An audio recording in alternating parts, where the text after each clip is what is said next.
जी अख्तर साहब, ये आपने सॉल्व किया प्रॉब्लम? ये सर मैंने जो है ना 240 की बजाय लिखे ना increase her rate to $360 per day. जी ठीक है, बिल्कुल। तो 360 से किया है तो वो $2.7 के करीब आ रहा है। हाँ जी बिल्कुल ठीक है। और पुरानी productivity what was the old productivity क्या थी? वो थी 240। नहीं, वो तो आउटपुट था ना, प्रोडक्टिविटी। अच्छा अच्छा, वो भी कैलकुलेट मैं कर लूँ, वो भी कर लूँ।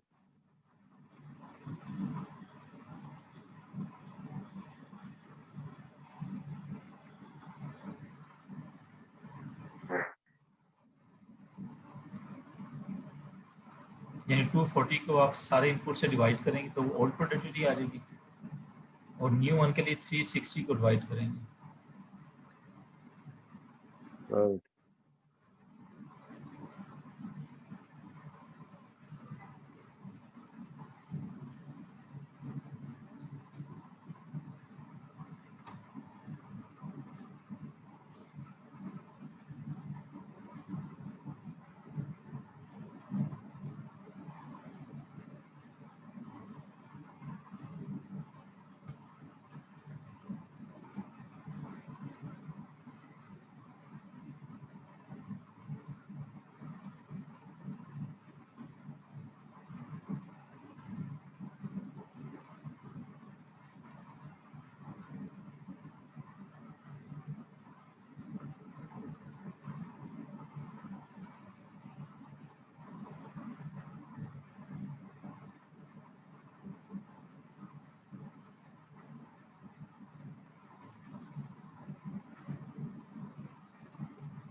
जी क्या आया आंसर?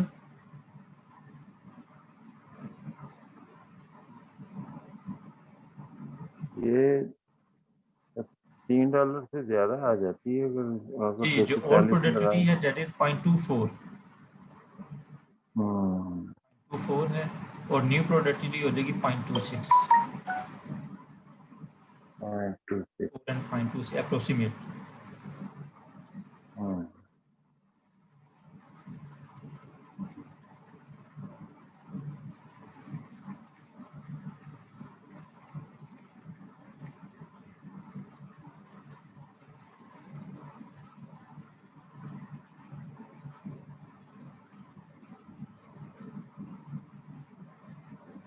इसी तरीके से प्रॉब्लम 4 भी करें। प्रॉब्लम 4 में वो कह रहे हैं कि उसकी जो पर यूनिट कॉस्ट है वो शायद इंक्रीज हो गई है। अब इसकी पर यूनिट कॉस्ट के साथ न्यू वाली पेंट के साथ आपने प्रोडक्टिविटी निकालनी है। अब टोटल मल्टी फैक्टर प्रोडक्ट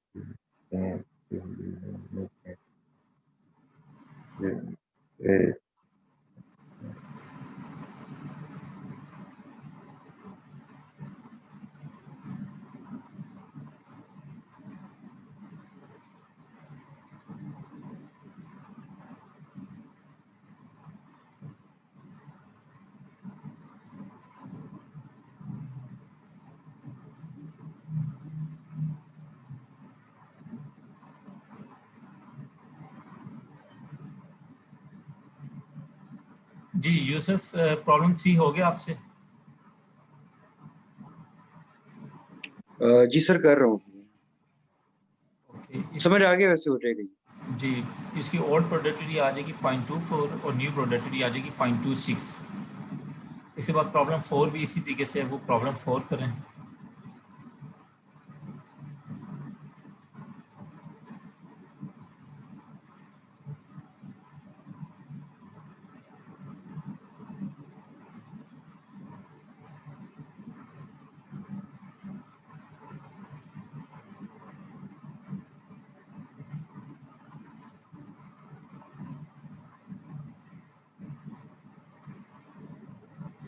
ये 0.28 नहीं आ जाती सर?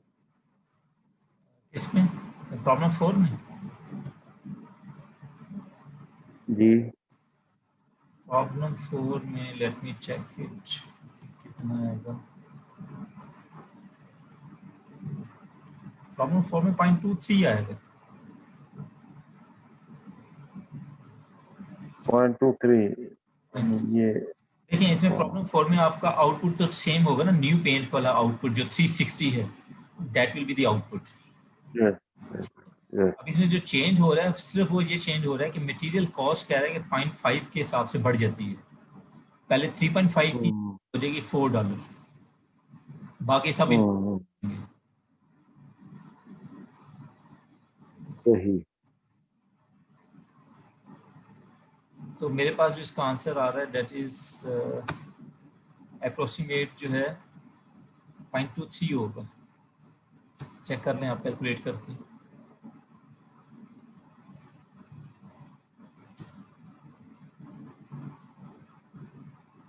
जो मैं प्रॉब्लम्स आप लोगों के साथ शेयर भी कर दूंगा, सेपरेटली फाइल में भेज दूंगा सब।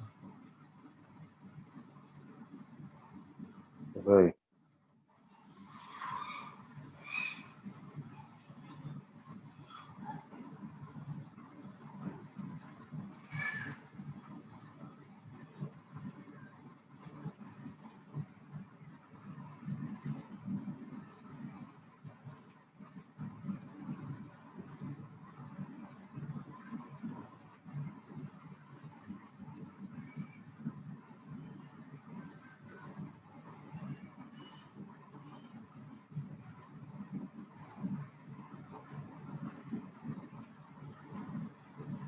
जी यूसुफ हो गया आपसे सेकंड हो गया, फोर्थ प्रॉब्लम। सर वही कर रहा हूँ मैं, मेरे पास में पेंसिल नहीं थी, वो लेकर आया हूँ, कर रहा हूँ।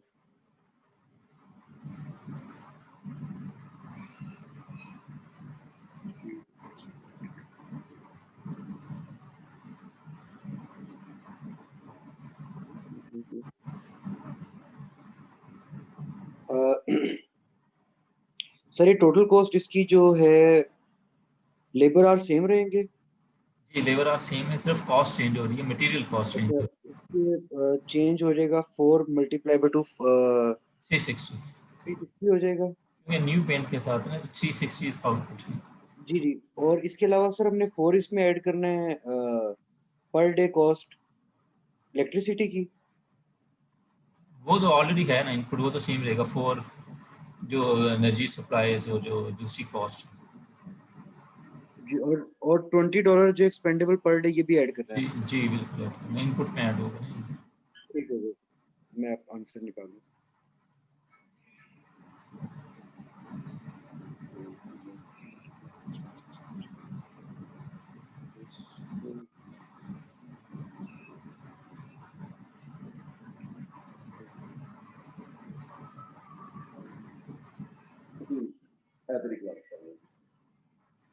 $22.227 सर।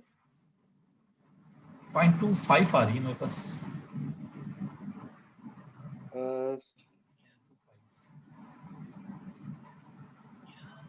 अप्रोक्सीमेट 0.25। देखिए मैं आपको बताता हूँ, आपने इसका आउटपुट क्या है, 360 डिवाइडेड बाय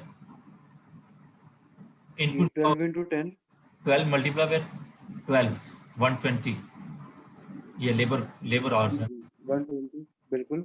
20 120 में आप ऐड करेंगे मटेरियल कॉस्ट जो 4 मल्टीप्लाई बाय 360। जी बिल्कुल सर। ठीक हो गया। इसके अलावा आपकी जो वो कॉस्ट है इसकी सप्लाईज की, दैट इज $20 जी सर। प्लस $4 इसकी एनर्जी सप्लाईज। ये टोटल इनपुट को प्लस जी करते सर। हैं और 360 से डिवाइड करते हैं।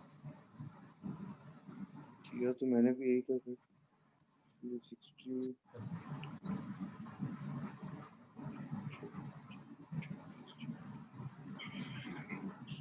0.23 आ रही है, सॉरी ठीक कह रहे हैं आप, दैट इज जी सर। 0.23 अप्रोक्सीमेट 0.23 आ रही है। ठीक ठीक है सर।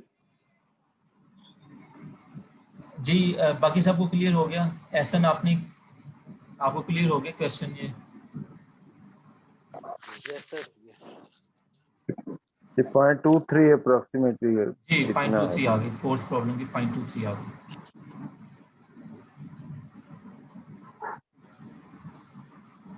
जी any question up till now? Simple question हैं, लेकिन मैं जो इसमें नो सर, ये इजी है, क्लियर है। जी बताएं। मैंने कहा सर क्लियर है। जी ठीक है। अच्छा ये इसमें जो कॉन्सेप्ट जो मैं आपको ये पढ़ा रहा हूँ, आज का ज़ाहिर लेक्चर इस पे होगा। इसमें जो मकसद बताने का ये था, आप देखें जो प्रोडक्टिविटी वैसे एक जो है फिजिकल चीज़ नहीं है, लेकिन आप देखें फैक्ट्स एंड फिगर्स हमारे पास हो तो हम हर ह्यूमन बीइंग की, मशीन की प्रोडक्टिविटी को कैलकुलेट कर सकते हैं। That is the scientific way of decision making. जो हम कहते हैं ना कि हम फैक्ट्स एंड फिगर्स की बेस पे डिसीजन लेते हैं, जी सर। तो ये उसका एक एग्जांपल मैं आपको बता रहा हूँ कि हम चीज़ों को कैलकुलेट किस तरीके से करते हैं। ओके, प्रॉब्लम नंबर 5 इसी तरीके से देखें। If she uses the new problem PAN number by 5 जो सॉल्व करेगा उसको बोनस पॉइंट्स मिलेंगे, इंटरनल में मैं ऐड कर दूंगा 2 point. the new band by what amount?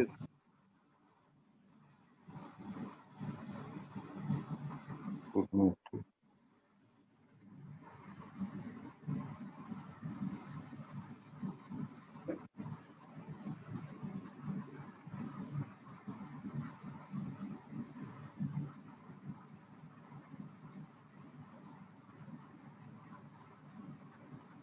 Okay, इसका थोड़ा सा मैं हिंट आपको दे देता हूँ। Problem number 5, let me read this statement. If she uses the new paint, by what amount could Messrs ABC जो भी है material cost increase without reducing the total factor productivity? अब इसका मतलब ये है कि आपने उसकी प्रोडक्टिविटी को रिड्यूस नहीं करना, जो ओल्ड प्रोडक्टिविटी। प्रोडक्टिविटी सर हमारी नहीं रहे, हमने नई कॉस्ट बतानी है कि जिसमें प्रोडक्टिविटी हमारी सेम रहे। जी $180 बढ़ जाएगी। 0.24 रहनी चाहिए प्रोडक्टिविटी हमारी। जी, और आपका जो पेंट है वो न्यू पेंट वाला है। अब ये नहीं सर, आपने प्रोडक्टिविटी हमारी 0.24 रहनी चाहिए ना। जी 0.24 होनी चाहिए। बस ठीक है सर। आपने लास्ट सेमेस्टर में किए हुए क्वेश्चन ये? नहीं सर।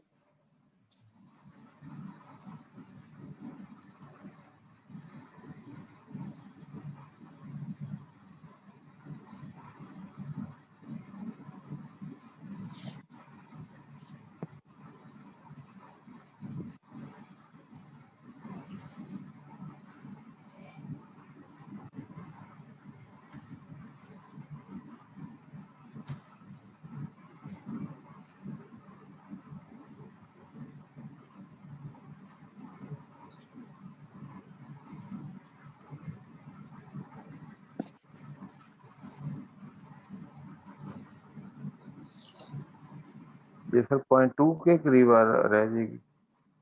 नहीं, इसको दोबारा देखें।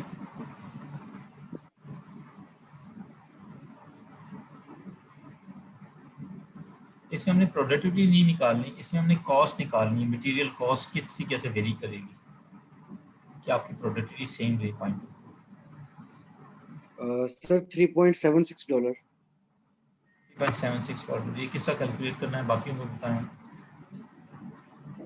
सर ये जो हमने एंड पे किया था प्रोडक्टिविटी निकालने के लिए, जिसका हमारा आंसर अप्रोक्सीमेटली 0.23 आया था, जी उसके 0.24 अंदर हमने नहीं सर, जिसपे हमारा आंसर 0.23 आया था, या 0.24 जिसको भी कर लें। 0.24 रख लें, जो आपकी ओल्ड प्रोडक्टिविटी थी। एग्जैक्टली, बिल्कुल सर। 0.24 हम नहीं, 0.24 मैं इसलिए कह रहा था कि 0.24 वाले में हमने जो प्रोडक्ट यूज किया था वो 240 किया था, नंबर ऑफ क्वांटिटीज। नहीं, इसमें यही तो क्वेश्चन था कि आपने प्रोडक्टिविटी 0.24 ही रखनी, बट जी न्यू, सर, मैं लेकिन आपका जो आउटपुट है लेट 360 होगा, तो let material me clear sir. आपने चेंज होगा। मैं सर बताता हूँ। जी बताएं। इसमें सर बेसिकली जो हमारे पास लास्ट हमने प्रोडक्टिविटी निकाली है, जिसके अंदर हमने $4 रखी थी अमाउंट,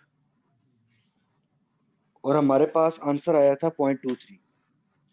तो हमारे पास प्रोडक्टिविटी बेसिकली कम हो गई अमाउंट बढ़ाने से, मटेरियल की कॉस्ट बढ़ाने से। तो क्वेश्चन के अंदर वो बेसिकली ये कह रहे हैं कि आप कॉस्ट वो बताएं कि जिसके अंदर हमारी प्रोडक्टिविटी सेम रहे 0.24, नंबर ऑफ प्रोडक्शंस भी आपकी सेम रहे, सिर्फ आपकी कॉस्ट आप जो वो बताएं कि जिसपे आप $360 पर डे प्रोड्यूस कर रहे हैं, और प्रोडक्टिविटी आपकी 0.24 रह रही है, सही है। Right sir? बिल्कुल। मैं कैमरा ऑन कर देता हूँ। ओके, इसको मैं आपको आप बाकी लोग भी इधर देख लें थोड़ा सा। जो हमारे पास फार्मूला था वो था productivity is equal to output over input. Productivity is equal to output over input, ये इक्वेशन लिख लें अगर कॉपी पेंसिल आपके पास है। अब हमारे पास जो प्रोडक्टिविटी हमने रखनी है दैट इज इक्वल टू 0.24। तो ये इक्वेशन आपके पास बनेगी 0.24 is equal to output over input. Output क्या होगा? आउटपुट सर हमारा 360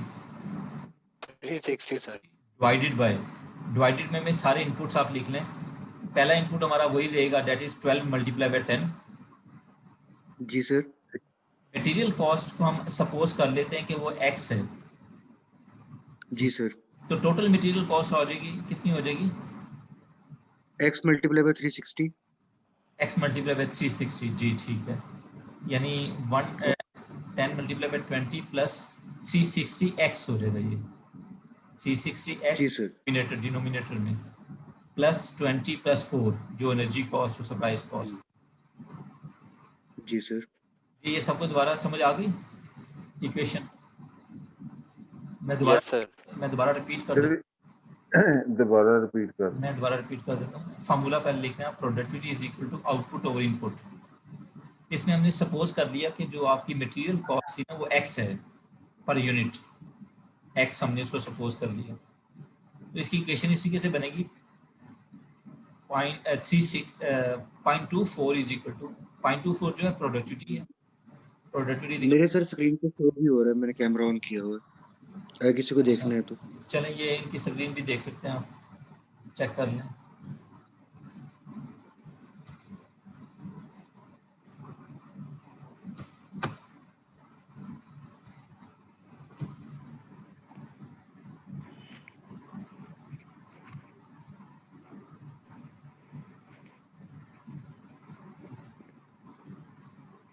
three 0.24 is equal to 360 divided by 12 multiplied by 10 यानी 120 plus 360x plus 20 plus 4। ये इक्वेशन बनेगी। इसको सॉल्व कर लेना है आपने x के लिए।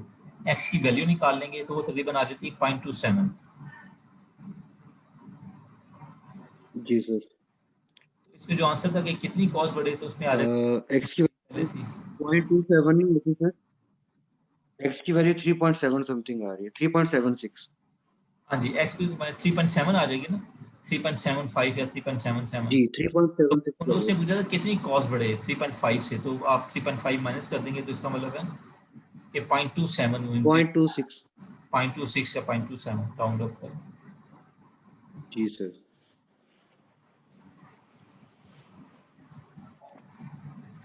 जी ये क्लियर हो गया क्वेश्चन सबको? Yes sir. जी ओके, नेक्स्ट जो है दैट इज नेक्स्ट क्वेश्चन भी इसी तरीके से करें, that is also important. Problem number 6,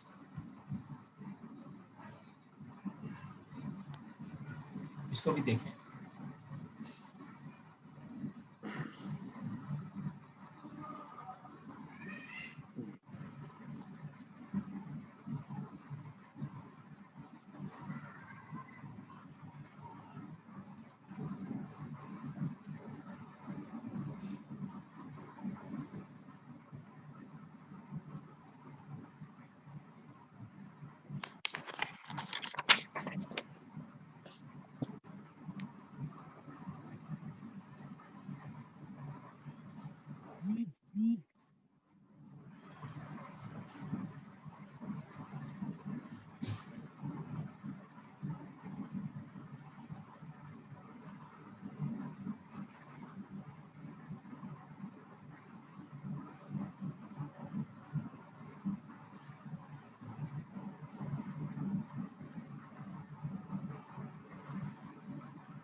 ji what is इसकी क्या होगी इनिशियल जो सिचुएशन है उसमें प्रोडक्टिविटी क्या होगी?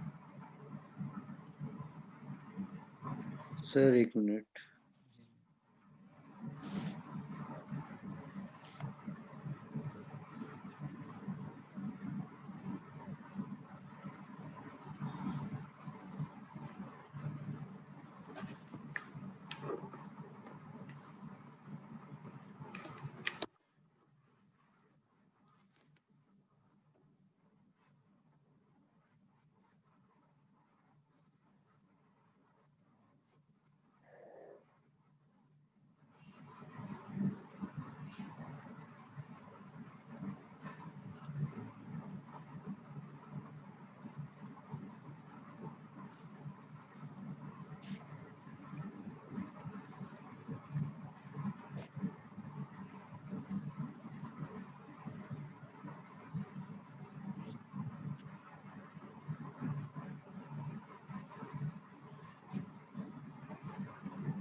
ये इसमें आप लोगों को रिकॉर्डिंग की इंडिकेशन आ रही होती है लेक्चर की कि रिकॉर्डिंग हो रही है?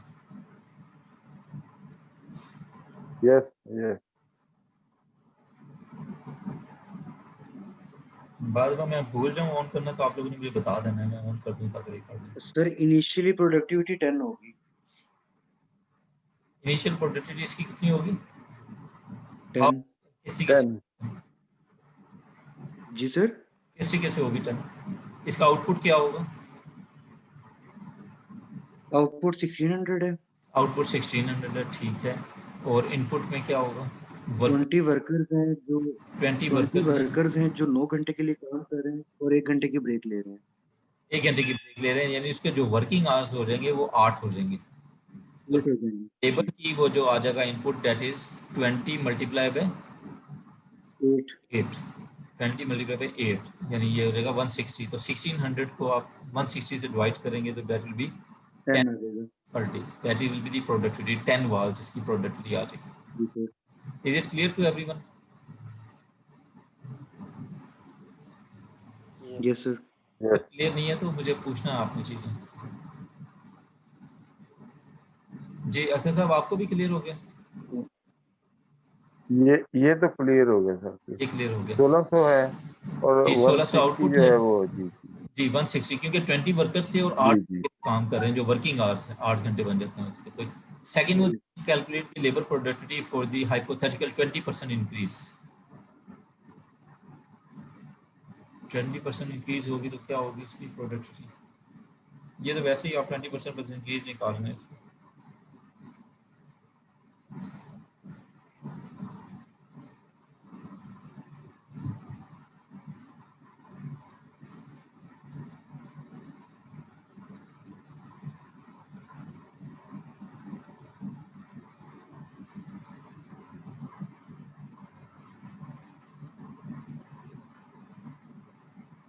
सर हमें आउटपुट चेंज हो जाएगी ना हमारी? आउटपुट चेंज हो जाएगी। एक तरीका तो ये है ना, आउटपुट हमारी 20% इंक्रीज 1920 हो निकाल जाएगी। लाइक ये 10% है, 10 थी ना पहले जी, 12 हो जाएगी। 12 हो जाएगी। 12 हो जाएगी सिंपल। आपका वो 20% इंक्रीज 10 का 12 हो जाएगी 20% इंक्रीज। जी। That will be 12। या दूसरा आउटपुट निकालना है तो आउटपुट भी निकाल सकते हैं। हाँ, आउटपुट 1920 हो जाएगी। 1920 हो जाएगा एग्जैक्टली, ठीक है। और third, what is the productivity after the change in working rules? अब उसने कोई वर्किंग रूल चेंज कर दिए, ठीक है। जी सर, कोई चेंज नहीं होगा वर्किंग उसकी रूल्स प्रोडक्टिविटी। आप चेक करें ना उसके, what will be the productivity?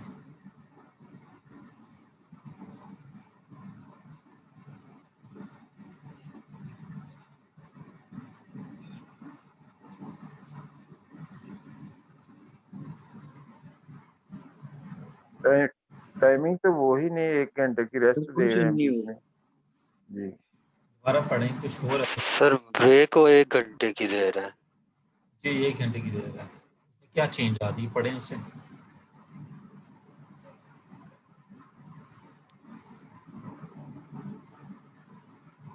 7:30 से 4:30 बजे तक की है ना सर, तो 1 घंटे की ऑफ है, तो 8 आवर्स ही सर आते हैं। वो तो 8 आवर्स हैं, लेकिन इसका आउटपुट क्या होगा? आउटपुट नीचे देखें, लिखा हुआ है उन्होंने,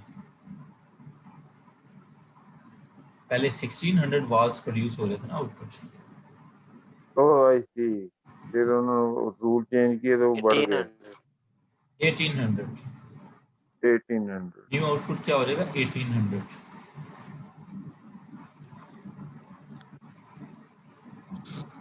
तो इसके साथ देखें इसकी प्रोडक्टिविटी क्या होगी।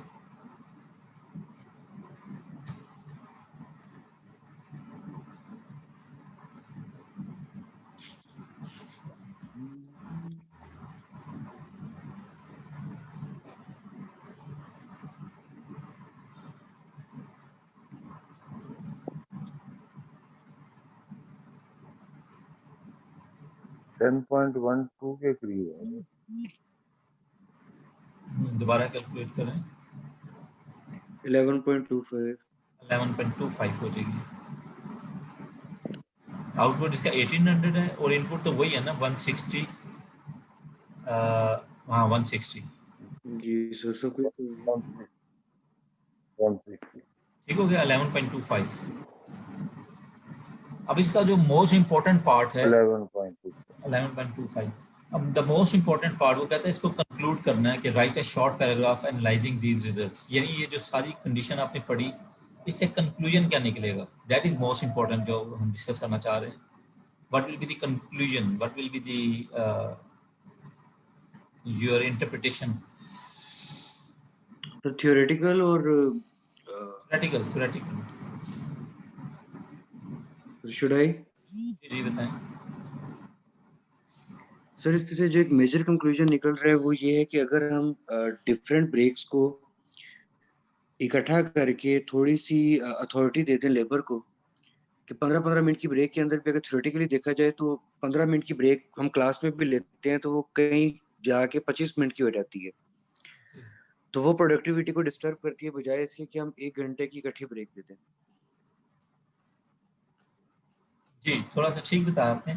इसमें देखें ह्यूमन रिसोर्स के पॉइंट ऑफ व्यू से हम कहते हैं कि आपने उसको मोटिवेट करना है तो आप उसको फ्रीडम दें, ठीक है, उसको पार्टिसिपेट करवाएं डिसीजन मेकिंग। अब इसमें हुआ ये कि पहले उसके रूल से उन्होंने ब्रेक के टाइम डिफाइन किए हुए थे कि 15 मिनट आपने लंच के लिए होंगे, 15 मिनट आपके किसके लिए थे, लंच के लिए 15 मिनट ब्रेक जो थी वो और एक थी, फिर आधे घंटे की और जी सर। थी, 1 घंटे की ब्रेक और कह रहे थे कि वो देते हैं। लेकिन अब जब उन्होंने एक और मैनेजर आया उसने थोड़े से रूल चेंज कर दिए कि टोटल वर्किंग आवर्स उसके 8 घंटे ही थे, ठीक है, 7 आवर्स, सॉरी 7 आवर्स से 8 आवर्स से 8 आवर्स 8 आवर्स से। अब उसने ये कहा कि वो जो 1 घंटे कम काम करते हैं ना, अब आप उन्होंने ऑप्शन दे दी अपने लेबर्स को कि आपकी मर्जी है, वो 1 घंटा आप सुबह हो सकता है बेशक लेट आए या 1 घंटा हाँ, आप काम पहले खत्म करके जा सकते हैं। अगर दरमियान में लेना चाह रहे हैं दरमियान में ले लें, आपने पूरे 8 वर्किंग आवर्स करने हैं।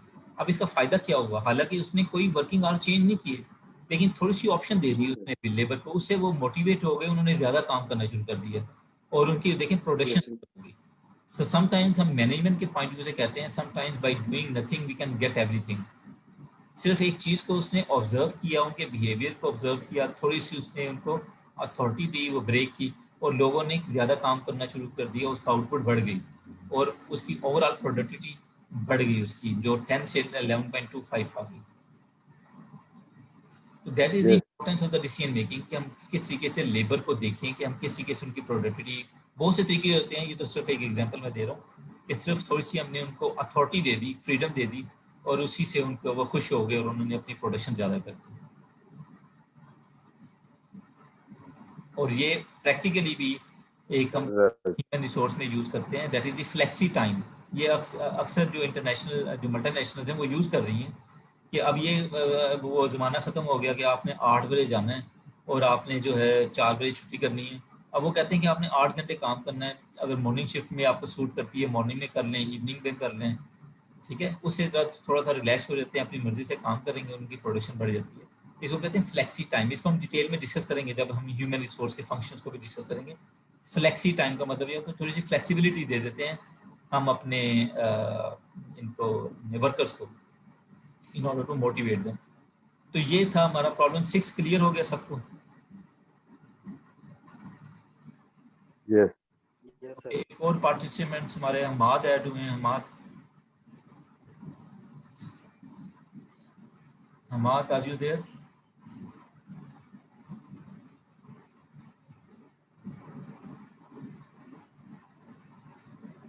सर आज यूसुफ एहसन है और अख्तर है, 3 है। एक हमाद शाह भी हैं।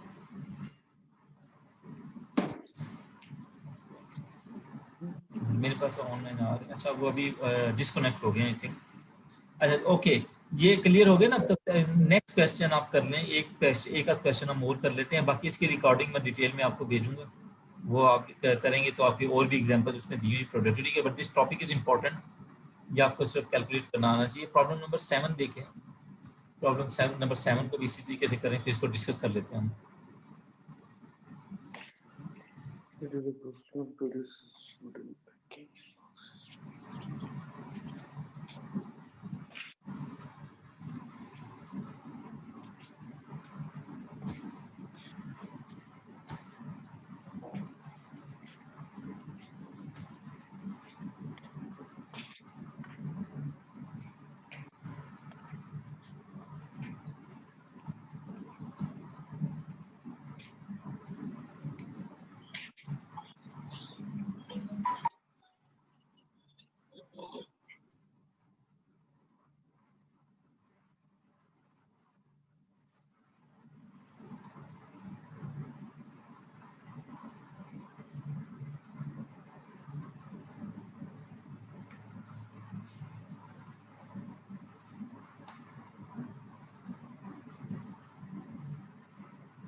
जी इसमें प्रॉब्लम नंबर 7 में हमारा output, what is the output?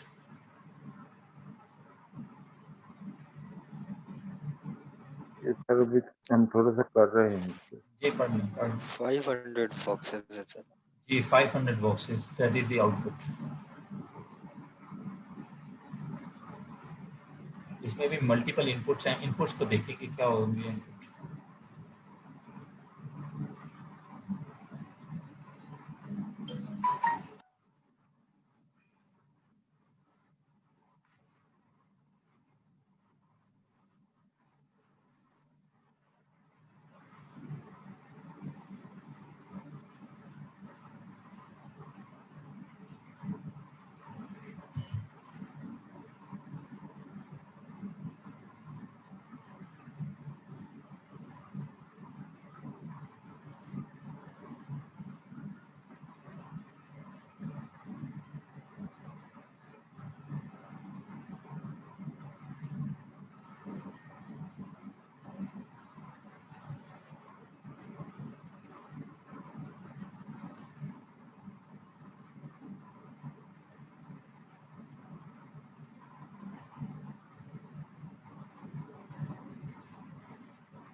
Ji, what will be the input? Labour input का बताएं कि what will be the labour input? Sir पहले तो $800 बनते हैं। नहीं, इसको वन बाय वन बताएं। इसमें जो लेबर का क्या तो होगा, लेबर इनपुट? देखिए इसमें एक लेबर 8 आवर्स है ना, 2 शिफ्टें हैं दो शिफ्टें हैं, और $10 टू पर मल्टीप्लाई आवर है। 8 16 हो जाएगा। 2 मल्टीप्लाई बाई 8, दो शिफ्टें हैं, जी 2 मल्टीप्लाई बाई 8 16 जी पे 10 10 जो आपके और पाँच पाँच और और 5 5 लेबर भी तो है ना, जी 5 मल्टीप्लाई नंबर बाई 5 कर दें तो ये कितना बनता है? 800। 800 बनता है। जी जी दैट इज 10 इंटू 5 इंटू 16, ठीक है। प्लस और क्या है इसमें इनपुट? ये तो आपका लेबर इनपुट आ गया, और इसमें दो इनपुट और। $400 एनर्जी कॉस्ट अनचेंज। जी 400 वो भी आ जाएगा, बिल्कुल ठीक है। और एक और कॉस्ट है, कैपिटल कॉस्ट इसकी आ जाती है पुरानी है 3000। 3000 कॉस्ट। अब ये तीन इनपुट आपके पास आ गए ना, इन तीनों को प्लस करें और आउटपुट से डिवाइड करें, that will be your old productivity. ये कैलकुलेट कर लें कितनी आई।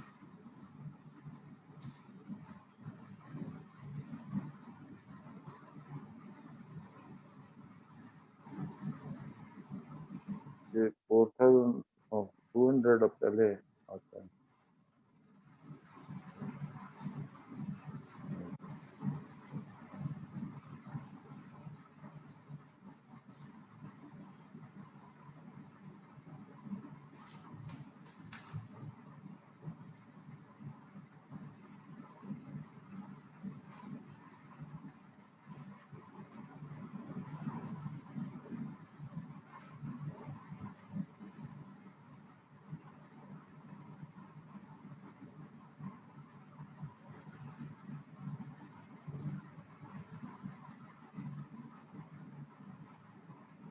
जी कितनी प्रोडक्टिविटी आ गई, ओल्ड प्रोडक्टिविटी?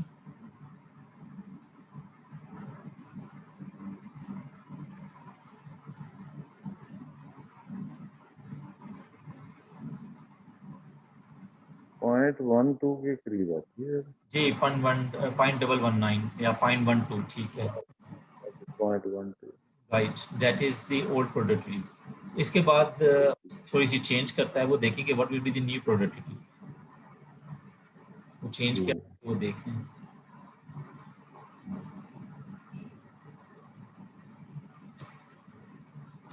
$3200 आ गया। वो $3200।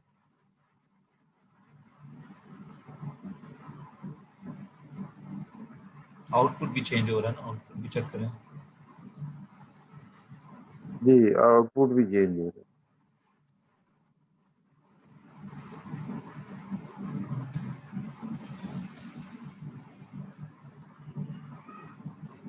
$632 होगा।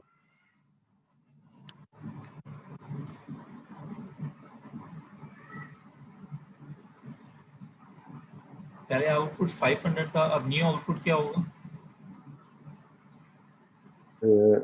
Sorry output, what will B new? Output 600। 600 हो गया एग्जैक्टली। बाकी 600 जी में देखें क्या चेंज, उसी तरीके से डिवाइड करें और नई प्रोडक्टिविटी निकाल लें।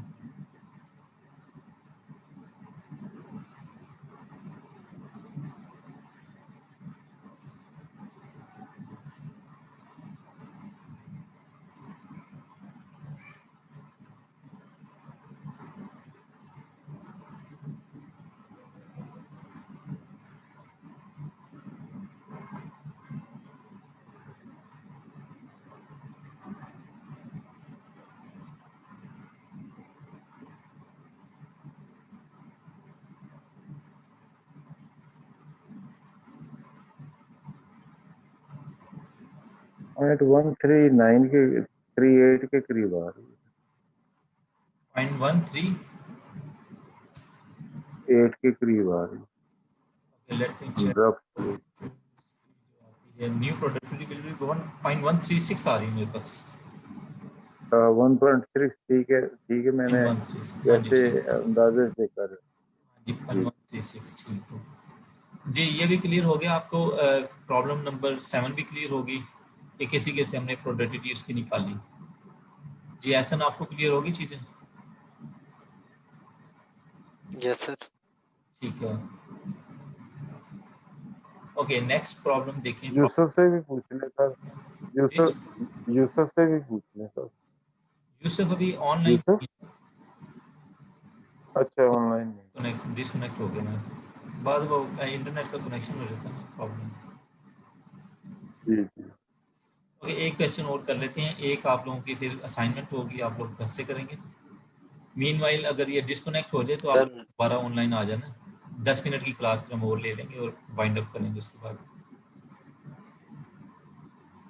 जी क्या? सर नेक्स्ट क्लास में कर लेंगे। जी नेक्स्ट क्लास में कर लेंगे सर, काफी लड़के हैं नहीं ना।